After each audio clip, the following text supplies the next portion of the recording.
Trevelyan. Now, the Prime Minister used his visit to the West Country today to try to boost support for an elected mayor in Bristol. David Cameron was here promoting the Yes campaign ahead of next week's referendum.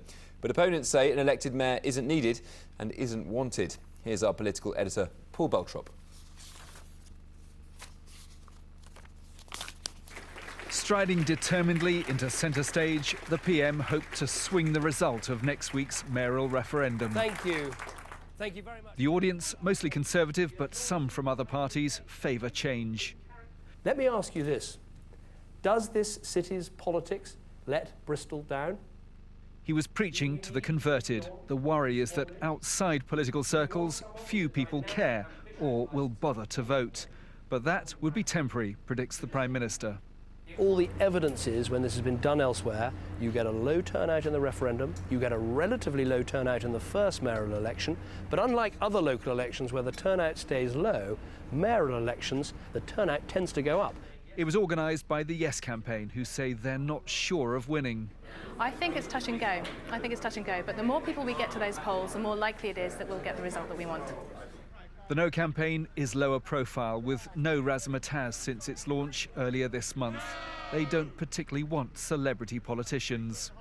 It's not as if there's been a surge of demand for an elected mayor in Bristol. This is the central government imposing on Bristol a vote that we don't really want about something that we're not really interested in. We always would welcome the Prime Minister to come here, but we'd also like him to see the things that we're doing, the successes that people have had here, and that is what will make it great and continue to make it great, not the election of a celebrated personage to be a figurehead over the city. One thing all sides are agreed on is that they'd like to see a good turnout. In a similar referendum in January in Salford, less than 1 in 5 people bothered to vote. And nobody thinks that's good for democracy. Paul Beltrop, BBC Points West, Bristol. Elected mayors weren't the only thing on the Prime Minister's mind when he was in the West Country today.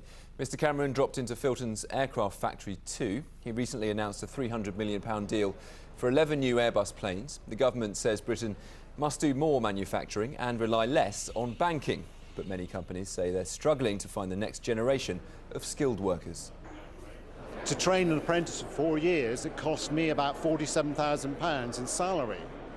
And I pay national insurance on those salaries. So if we could take away that 14%, that would help us. That's the tax on jobs at the moment. But the Minister for Business said today that taxpayers and businesses should share the cost of training apprentices in industry. We're putting £1.4 billion of taxpayers' money into apprenticeships. Of course, we also have to remember that it's good for the country, it's also good for that business. So I think both the business and the taxpayer need to contribute a little bit to this process. That's the model we've got. The visit today coincided with a week-long festival of manufacturing in Stroud, which is championing industry and exports in the region. An inquest into the death of a 15-year-old girl at the Cotswold Country Park has recorded a verdict of accidental death. Kajil Devi from West London, who couldn't swim, died after playing with her cousins on the lake 2 years ago. The inquest heard there was nothing anyone could have done to save her. The private hospital at the centre of last year's Panorama investigation into the care of vulnerable adults is to have a new future. Winterbourne View near Bristol was closed down after 11 staff were arrested. 9 of them have since pleaded guilty to the mistreatment of patients. Points West can now reveal the building will be turned into a rehabilitation centre for people recovering from brain injuries.